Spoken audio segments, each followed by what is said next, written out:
Welcome to ज्ञान wisdom. आज के क्लास में हम करने वाले हैं अपने बीएसटी का पार्ट 3। बीएसटी हमने स्टार्ट किया बिजनेस स्टडीज़ क्लास 12 का, उसका हम लेक्चर नंबर 3 या पार्ट 3 वीडियो बोल सकते हो। इसका हम यूनिट 1 हमने स्टार्ट किया है, उसी का हम पार्ट 3 जो वीडियो उसको हम डिस्कस करेंगे। चैप्टर का आपका नाम है nature and significance of management, तो उसी का हमने 2 वीडियो आपको दे दिया था और ये आपका 3rd क्लास रहेगा। ठीक है, मतलब 3 नंबर क्लास है। आप इसको देखो, समझो और ट्राई करना समझने का। और कोई भी ऐसा डाउट, कोई भी ऐसा क्वेश्चन होता है तो आप मुझे नीचे कमेंट में लिख सकते हो। ठीक है, तो चलिए स्टार्ट करते हैं। Explain the management as art and science, बहुत ही इंपॉर्टेंट क्वेश्चन है। Explain management as art and science, या मैनेजमेंट इज एन आर्ट और अ साइंस, या फिर management is both art and science. Explain, elucidate, comment, कुछ भी करके दे देगा। ये आपके लिए बहुत इंपॉर्टेंट होता है। कभी कभी यही क्वेश्चन पहले आता था 2 मार्क्स के लिए, बाद में आने लगा 3 मार्क्स का, एक साल आया था 5 मार्क्स का और एक साल तो 8 मार्क्स का आया था। ठीक है, तो जब भी ऐसा वाला क्वेश्चन आपको मिलता है तो सबसे पहले आपको क्या करना है, अगर क्वेश्चन लॉन्ग है तो मैं उसके पर्सपेक्टिव में बता रहा हूँ, और अगर छोटा क्वेश्चन है तो आपको शॉर्ट में ही देना है। ठीक है, तो सबसे पहले हम क्या करेंगे, मैनेजमेंट एज आर्ट को समझेंगे, देन मैनेजमेंट एज साइंस को समझेंगे, then management as both art and science को समझेंगे। ठीक है, इस तरह से हमें आंसर देना है। ओके, तो देखिए स्टार्ट करते हैं। देखिए management as an art, so art can be, पहले आर्ट क्या होता है वो आप बताओ, क्योंकि आपके एग्जाम में अब ये भी क्वेश्चन आ सकता है व्हाट इज एन आर्ट, ये भी पूछा जा सकता है। ठीक है, जैसे लास्ट टाइम पूछ लिया गया था व्हाट इज प्रोफेशन, जो कि क्लास 11 का क्वेश्चन है बट 12 के पेपर में हमें दिखा था। So art can be defined as a systematic body of knowledge which requires skills, creativity, practice to get perfection. ठीक है, तो आर्ट क्या है, कोई भी एक ऐसा चीज़ जहाँ पर स्किल का काम पड़ता है, जहाँ पे परफेक्शन का काम होता है, प्रैक्टिस का काम होता है। ठीक है, it is not only based on knowledge, यहाँ पर सिर्फ नॉलेज का ही काम नहीं होता है, but it derives it's creative power through inspiration. आप बार बार किसी काम को करते हो या किसी चीज़ को देख के आप इंस्पायर होते हो, उसको करते करते सीखते सीखते उसको आप और अच्छा से जानने लगते हो, उसे हम क्या कहते हैं, आर्ट कहते हैं। जैसे सिंगिंग हो गया, डांसिंग हो गया, या कोई चीज़ आर्ट एंड क्राफ्ट का जो मेकिंग वाला काम हो गया, कोई भी हो गया। ठीक है, पुतला बनाना, मूर्ति बनाना, ये सब क्या आर्ट का काम है। तो ऐसा नहीं है कि आप एक ही बार में सीख जाते हो, जितने बार आप इसको रिपीट करते रहते हो उतना आप उसमें क्या होते रहते हो, परफेक्ट होते जाते हो। ठीक है, तो उसी तरह से आर्ट का हो गया। सो अब हम बात करेंगे मैनेजर का। A manager is not only a scientist, ये एक साइंटिस्ट ही नहीं है बट एन आर्टिस्ट ऑल्सो, एक आर्टिस्ट भी है। As a scientist he relies on the theories and philosophies of management, एक साइंटिस्ट के जैसा वो फिलोसॉफी और थ्योरीज जो भी है मैनेजमेंट का, उस पर रिलाई करता है। प्लस साथ में as an artist he has to spend on his own experience, inner sense and judgement while making decisions on any management problems. ठीक है, तो किसी भी प्रॉब्लम पे अगर बात करना है तो उसको अपना जो इनर सेंस है, उसका जो भी स्किल्स है, उसको यूज़ करके वो क्या कर पाता है, मैनेजमेंट में अच्छा एक डिसीजन वो ले पाता है। ठीक है, हमें लगता है यहाँ पर एक पेज स्किप हो गया क्या, नहीं ठीक है, चलिए। सो नेक्स्ट है the essential features of art. क्या क्या आर्ट का फीचर्स है, पहला क्या है, प्रैक्टिकल नॉलेज। ठीक है, आर्ट का एक जो स्पेशल फीचर होगा जो कि मैनेजमेंट में होना चाहिए, क्या है, practical knowledge, then personal skills, then result oriented approach और देन क्रिएटिविटी। ठीक है, तो ये चारों अगर है तो हम क्या बोलेंगे कि ये चीज़ जो है मैनेजमेंट आर्ट है। ठीक है, अब इसमें कौन सा है कौन सा नहीं, उसके अंदर आपको नहीं घुसना है। हाँ, आपको बस बताना है आपके आंसर के अकॉर्डिंग। मैनेजमेंट एक साइंस है, कैसे देखो। So science implies the existence of systematic body of knowledge based upon the careful observation, accurate measurements, experimentations and analysis of facts and figures. ठीक है, तो ये हो गया साइंस का डेफिनेशन। साइंस क्या होता है, तो science basically existence of systematic body of knowledge, कहीं पर एक सिस्टमेटिक बॉडी ऑफ नॉलेज है, मतलब किसी चीज़ को सीखने का एक सिद्ध पद्धति है जिसको हमें यूज़ करना है। ठीक है, जहाँ पर क्या है, केयरफुल ऑब्जर्वेशन, एक्यूरेट मेजरमेंट्स, पहले एक्सपेरिमेंट किए गए हैं, फैक्ट और फिगर्स के एनालिसिस है। ठीक है, तो उसे हम क्या कहेंगे, साइंस कहेंगे। साइंस प्रोवाइड थ्योरीज, साइंस क्या देता है, हमें थ्योरी देता है, प्रिंसिपल्स देते हैं, लॉज देते हैं और कुछ ब्रांचेज ऑफ ह्यूमन नॉलेज का भी बारे में बताता है। ठीक है, इस चीज़ के बारे में बताता है ये। सो मैनेजमेंट कैसे साइंस है, because management is a systematic body of knowledge and it has its own principle and rules. हम आगे जाके पढ़ने वाले हैं, मैनेजमेंट के बहुत सारे अपने प्रिंसिपल्स हैं, जैसे फ्यूल का 14 प्रिंसिपल्स हो गया, या फिर टेलर का 5 प्रिंसिपल्स हो गया। तो सारे प्रिंसिपल्स जो है scientific principles, management theories, principles, ये सब यहाँ पर है ही। In order to modify the principle management every manager, principle of management, every manager has to maintain certain standardized technique which can be employed in different situations. बहुत सारे ऐसे techniques होते हैं जो कि मैनेजमेंट यूज़ करता है अपने काम को रिजल्ट में कन्वर्ट करने का। ठीक है, तो वो जितने भी चीज़ें वो भी इसके अंदर पाया जाता है। तो इस हिसाब से वो क्या है, साइंटिफिक है। Scientific principles are evolve through observation and tested by repeated experiments. जैसे कि मैनेजमेंट में क्या होता है, हम बार बार एक ही तरह के काम को करते हैं, टेस्ट करते रहते हैं, जो रिजल्ट आता है उससे हम आउटकम को रिकॉर्ड करते हैं, वैसे ही साइंस में भी होता है। ठीक है, तो इन सभी हिसाब से हम देखें तो हमको क्या बोल सकते हैं कि हाँ भाई मैनेजमेंट क्या एक तरह का साइंस है, क्योंकि ये सारा चीज़ क्या है साइंस के अंदर में भी मिलता है। ठीक है, अब मैनेजमेंट को अगर हमें बताना है कि बोथ आर्ट एंड साइंस कैसे है, तो हम कैसे कंक्लूड करेंगे, तो हम लिखेंगे management is both art and science, as art as well as science. Every manager has to apply his skill knowledge, skill, rules, techniques in day-to-day activities of an organization to manage its operations। ठीक है, अपने कामों को करने के लिए हर एक manager को अपने स्किल्स का, अपने टेक्निक्स का, अपने रूल्स का यूज़ करना पड़ता है अपने डे टू डे एक्टिविटी को पूरा करने के लिए। So it is an art, तो इस तरह से क्या आर्ट है। Also there are various theories, principles under which every manager has to perform his work by studying the present situation of market economy etcetera. तो ये सब के सब कहाँ पे आ जाएंगे, जो भी ये जो आपका पास में प्रिंसिपल्स वाला पार्ट हो गया, सब क्या साइंस का बात है। ठीक है, तो मैनेजमेंट प्रिंसिपल्स और scientific principles principles of management are evolve through observations and tested by repeated experiments. तो इस तरह से हमें क्या मिल रहा है, ये जो चीज़ मिल रहा है ये हमें साइंस का फीचर मिल रहा है। So considering the above factors we can conclude that management is both art and science. ठीक है, थोड़ा सा आंसर जो है ना, ये नॉर्मल जो आंसर होता है, जो कॉमन आंसर होता है उससे थोड़ा सा अलग है, बट बहुत अच्छा है, टेस्टेड, मतलब इसको अच्छा तरह से 3-4 राइटर के बुक को पढ़ के तब इसको बनाया गया। ठीक है, ताकि जो टीचर चेक करेंगे ना उसको भी थोड़ा नया लगना चाहिए। ठीक है, ओके, नेक्स्ट बढ़ते हैं आगे। Explain management as discipline. अब मैनेजमेंट जो क्या है एक सेपरेट डिसिप्लिन है। डिसिप्लिन मतलब डिसिप्लिन ऑफ स्टडी। ठीक है, एक सेपरेट पढ़ाई का ब्रांच है। इसको हमें बताना है 3 से 5 मार्क के लिए। तो डिपेंड करता है आपके एग्जाम में कैसा क्वेश्चन आता है, 3 मार्क का या 5 मार्क का, बट जनरली 3 मार्क आता है, तो मैं आंसर थोड़ा सा छोटा ही रखा है यहाँ पर, हालांकि नोट्स में ठीक ठाक ही होगा। The term management is use to signify academic discipline और अ फील्ड ऑफ लर्निंग। जब भी हम डिसिप्लिन की बात करते हैं, management as discipline means management is different separate field of learning, जहाँ पे जाके चीज़ों को सीख सकते हो। Through though it is relatively young field, भले ही अभी नया फील्ड है of learning, but it is regarded as one of the important academic discipline. आज के टाइम में आप MBA करते हो, BBA करते हो, ये सब क्या है मैनेजमेंट ही है।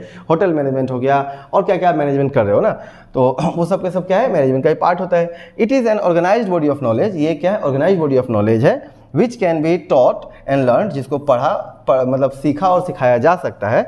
All this facts are evident of existence of this discipline. तो इन सारी बातों को मिलाकर हम क्या बोल सकते हैं, क्या मैनेजमेंट क्या एक डिसिप्लिन है। ठीक है, एक्सप्लेन मैनेजमेंट एज प्रोफेशन। अब हम मैनेजमेंट को एज प्रोफेशन के तौर पे देखते हैं कि मैनेजमेंट प्रोफेशन कैसे होता है, या फिर एग्जाम में ये भी क्वेश्चन था यहाँ पर आया हुआ, और ये क्वेश्चन मैंने पहले ही डाल रखा था, व्हाट इज प्रोफेशन, प्रोफेशन होता क्या है। तो आप पहले ही आंसर पहले था, क्वेश्चन हमने बाद में डाल दिया।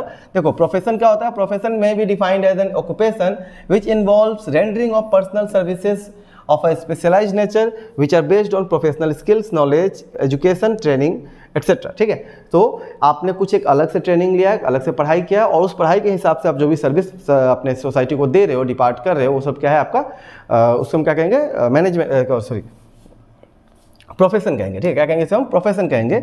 सो मैनेजमेंट भी एक तरह क्या है प्रोफेशन है, क्योंकि वो भी इन सभी कंडीशंस को फुलफिल करता है।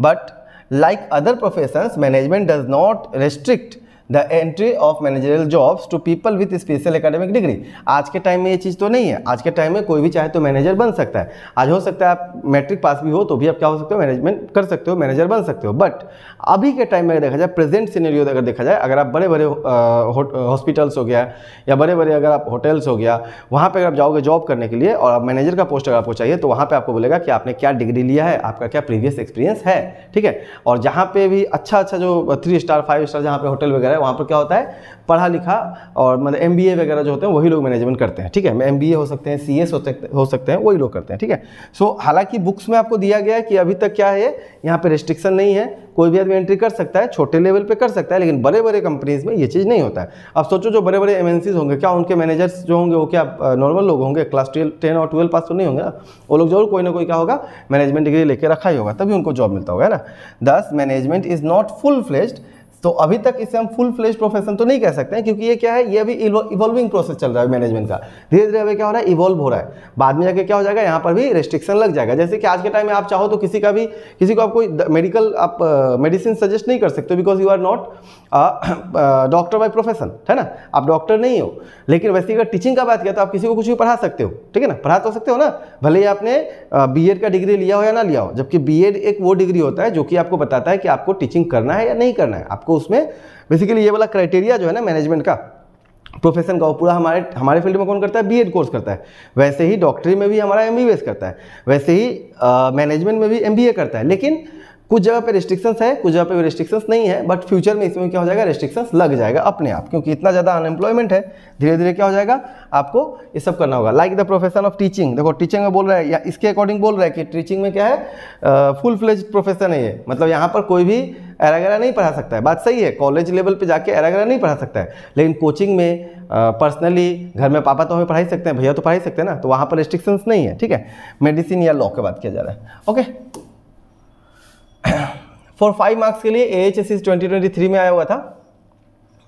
अगर यही वाला क्वेश्चन है आपका, क्या बोलता है, ये क्वेश्चन यही रहेगा। 2-3 मार्क्स के लिए आपको ये वाला लिखना है, और अगर 5 मार्क्स के लिए आता है तो यहाँ पर हमने ऐसे स्टार्ट किया कि management is not currently considered as full fledged profession, it is gradually moving towards that status. धीरे धीरे जो है ये फुल फ्लेज्ड प्रोफेशन बनने वाला है। ठीक है, here is the brief comparison between the features of profession and features of management. तो प्रोफेशन में और मैनेजमेंट में क्या अभी चल रहा है उसे हम देखते हैं। पहला, well defined body of knowledge की बात किया जाए तो professions are characterised by well defined and recognised body of knowledge, while management has developed various theories, principles, frameworks, it is evolving and expanding its body of knowledge। तो जहाँ तक हम बात करें प्रोफेशन जो होता है वहाँ पर सब कुछ पहले से सेटअप है, ये सब चीज़ होना चाहिए, लेकिन मैनेजमेंट धीरे धीरे भी बड़ा हो रहा है। मैनेजमेंट में भी क्या आ रहा है, नए नए प्रिंसिपल्स, नए नए थ्योरीज, नए जो बॉडी ऑफ नॉलेज जो है वो धीरे धीरे बढ़ते जा रहा है। ठीक है, दूसरा बात है रेस्ट्रिक्टेड एंट्री। तो professions often have restrict entry या restrictions on the entry requirement such as specific education, आपको बोला जाता है कि पर्टिकुलर पढ़ाई करके आओ। ठीक है, सर्टिफिकेशंस या लाइसेंसिंग, ये वाला सर्टिफिकेट लेकर आओ। In contrast entry to the management roles is more open and can vary across organisations and industries. और डिपेंड करता है, छोटा मोटा दुकान है तो चल रहा है, फैक्ट्री में चल रहा है, छोटे मोटे फैक्ट्री में, लेकिन बड़े बड़े जहाँ पे जगह है वहाँ पे ये सब चीज़ नहीं चल रहा है, वहाँ पे भी मैनेजर का ही रिक्वायरमेंट मांगा जाता है। ठीक है, सर्विस मोटिव का बात किया जाए तो हाँ, प्रोफेशन भी क्या होता है, सर्विस मोटिव होता है, और मैनेजमेंट में भी सर्विस मोटिव होता है। ठीक है, लेकिन प्राइमरी फोकस इनका क्या होता है, achieving organisational goal and maximisation of efficiency, thus by expanding, thus it also expands its profit. तो दोनों में सर्विस मोटिव है, बट एक जगह पे जो सेवा भाव है वो आपका बेनिफिट ऑफ अदर के लिए हो रहा है, और मैनेजमेंट में जो है सेवा भाव जो हो रहा है वो बेनिफिट ऑफ अदर प्लस अस दोनों के लिए हो रहा है। ठीक है, देन क्या है, एग्जिस्टेंस ऑफ एथिकल कोड। तो हाँ, प्रोफेशंस में जनरली क्या होता है, एथिकल कोड्स होते हैं। ठीक है, जो भी प्रैक्टिशनर्स है उसको फॉलो करना पड़ता है। लेकिन बात किया जाए यहाँ पर तो एथिकल कोड जो है consideration in management the field lacks universally accepted and standardise ethical codes. तो ऐसा कोई कोड नहीं हमारे पास में, मतलब कि मैनेजमेंट में ऐसा कोई कोड नहीं है जिसको आपको फॉलो करना ही है। ठीक है, कोई कर रहा है कोई नहीं कर रहा है, उनके ऊपर चल रहा है। ठीक है, प्रेजेंस ऑफ प्रोफेशनल एसोसिएशन। तो बात किया जाए तो यहाँ पर जो है हर एक प्रोफेशन में अपना एक क्या होता है, प्रोफेशनल एसोसिएशन होता है, जैसे कि बार काउंसिल ऑफ इंडिया हो गया लॉयर्स के लिए, डॉक्टर्स के लिए होगा ऑल इंडिया मेडिकल एसोसिएशन करके होगा, वैसे क्या रहता है। वाइल अभी अगर बात करें इसका मैनेजमेंट का, so management related association they do not have this same level, नहीं है ऐसा सेम लेवल का इन्फ्लुएंस या फिर स्टैंडर्डाइजेशन, अभी वैसा तो नहीं हुआ है। सो ये हमारा जो है प्रोफेशन में कि जैसा पूरा का पूरा नहीं है। हाँ, हालांकि all India institute of management है हमारे पास में, बट ऐसा कोई कोड ऑफ कंडक्ट ऐसा कुछ नहीं आ रहा है। ठीक है, ओके, नेक्स्ट हमारे पास में मैनेजमेंट क्या है, मल्टी डायमेंशनल है। तो मैं एक बार देख लेता हूँ। चलो ठीक है, टाइमिंग हमें भी मिलाना पड़ता है, नहीं तो ज़्यादा लंबा हो जाने से लोग बाद में पूरा वीडियो नहीं देखेंगे, छोटा छोटा देखेंगे। सो मैनेजमेंट मल्टी डायमेंशनल है, बोल रहा है management is multi dimensional explain. ये बहुत इंपॉर्टेंट है, यहाँ पे एक्सप्लेनेशन गलती से लिखा गया है, एक्सप्लेन होगा। ठीक है, so management is multi dimensional. हाँ, मैनेजमेंट मल्टी डायमेंशनल है। ठीक है, अगर एक मैनेजमेंट है तो इसके अलग अलग क्या है, डायमेंशंस है। ठीक है, अब इसमें कौन कौन है, हम किसका मैनेजमेंट करते हैं, मैनेजमेंट करते हैं पीपल का, मैनेजमेंट करते हैं वर्क का, मैनेजमेंट करते हैं ऑपरेशन का। मतलब पी आप बोल सकते हो WAP या POW, ठीक है, या PWO, कुछ भी बोल लो। ठीक है, आपको याद रखना है ये वाला चीज़।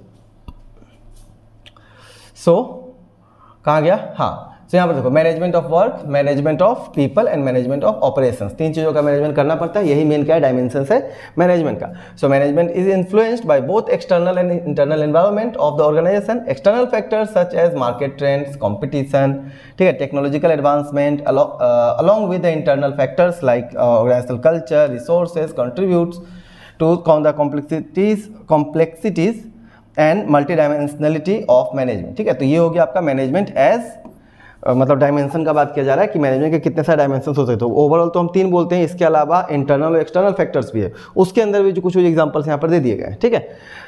The dynamic and ever changing nature of business environment requirements managers to adapt their approach, make quick decisions and address various dimensions simultaneously to effectively manage the organization। अगर एक ऑर्गेनाइजेशन को एकदम अच्छा से मैनेज कर रखना है, सही से चलाना है, तो उनको अपने और जो भी उनके बिजनेस एनवायरनमेंट में, उनके बिजनेस के आसपास में जो भी चेंजेस हो रहे हैं उनके हिसाब से उनको अपने मैनेजमेंट रूल्स को, अपने रेगुलेशंस को उसके हिसाब से क्या करना पड़ेगा, कंसिडर करना पड़ेगा, चेंज करना पड़ेगा, ठीक है। नहीं तो हाल क्या हो जाएगा, वही हो जाएगा जो आज नोकिया का हुआ है, ठीक है। Management age group activity, management जो है क्या है, ग्रुप एक्टिविटी है। मैनेजमेंट हम किसका करेंगे, हमने लास्ट क्लास में बताया था, मैनेजमेंट में खुद का तो नहीं करूंगा, हम लोगों का एक ग्रुप करेंगे। तो मैनेजमेंट जो होता है ग्रुप को मैनेज करने की बात क्या आता है, सो यहाँ पर हम वो आंसर देंगे। So management means all those persons who manage the affairs of an organisation, they are individually known as managers, है ना। तो आप एक ऑर्गेनाइजेशन में देखोगे अलग अलग लेवल के बहुत सारे मैनेजर्स होते हैं, वो सभी क्या कर रहे हैं, एक दूसरे को मैनेज कर रहे हैं। The goals and objectives of organization can be effectively reached by group rather than by an individual effort। अगर एक आदमी मैनेजमेंट करे तो वो पूरे ऑर्गेनाइजेशन के गोल को अचीव नहीं कर पाएगा, जबकि अगर उससे ज़्यादा आदमी करता है तो वो कर पाएगा, ठीक है। लगता है बाहर कोई आ गया, ठीक है। So management is considered as a group activity. Management क्या एक ग्रुप एक्टिविटी है, because it involves the collective effort of managers working together to achieve the organisational goal. एक ऑर्गेनाइजेशन को गोल को अचीव करने के लिए लोग क्या कर रहे हैं, मिल के काम करते हैं, तभी जाके उस ऑर्गेनाइजेशन के गोल को लोग अचीव कर पाते हैं, ठीक है। इसके अलावा through the collaboration, shared responsibility, team work, managers can leverage their diverse skills and knowledge to make inform decision, monitor progress and foster a culture of collaboration. अपने सब आदमी मिलकर काम करते हैं अपने टीम वर्क के साथ में, शेयर रिस्पॉन्सिबिलिटी के साथ में, अपने डाइवर्स स्किल्स और नॉलेज को यूज़ करके चाहे तो एक अच्छा खासा अपने ऑर्गेनाइजेशन को फ़ायदा दिला सकते हैं, ठीक है। This group approach enhances the efficiency. इससे क्या होगा, उनका एफिशिएंसी बढ़ेगा। क्या होता है एफिशिएंसी और क्या होता है इफेक्टिवनेस, हमने लास्ट क्लास में बात कर लिया था। प्रोडक्टिविटी, ओवरऑल ऑर्गेनाइजेशनल परफॉर्मेंस, ठीक है। तो धीरे धीरे क्या होगा, उनके ऑर्गेनाइजेशन का प्रोडक्टिविटी बढ़ेगा, परफॉर्मेंस बढ़ेगा और एफिशिएंसी भी बढ़ेगा, मतलब कि काम अच्छा से होगा, स्किलफुली होगा, ठीक है। नेक्स्ट है लेवल्स ऑफ मैनेजमेंट। तो इसे हम कंप्लीट करेंगे अपने अगले आने वाले क्लास में, क्योंकि अभी जो है हमारा टाइम खत्म हो चुका है। वीडियो कैसा लगा नीचे कमेंट में जरूर बताना। अगर आपको पूरा कोर्स चाहिए बीएसटी का मतलब वीडियो रिकॉर्डिंग क्लासेस, तो आप ज्ञान विजडम ऐप से ले सकते हो ओनली 499 में। साथ ही आपके लिए इंग्लिश, अल्टरनेटिव इंग्लिश का भी कोर्स लॉन्च किया गया है, प्लस बहुत सारे सब्जेक्ट नोट्स भी है। ज्ञान विजडम ऐप आप डाउनलोड कर सकते हो, वीडियो के नीचे आपको व्हाट्सएप का ग्रुप मिल जाएगा, उसको भी आप फ्री में ज्वाइन कर सकते हो, ठीक है। और जो भी कोर्स लेना है आप ले सकते हो, नोट्स वगैरह भी आपके लिए बहुत सारे सब्जेक्ट का लेवल और सही सब्जेक्ट का अवेलेबल है, तो आप इजीली आप ले सकते हो, ठीक है। चलो थैंक यू, मिलते हैं अगले क्लास में, bye bye and best of luck, जय हिंद।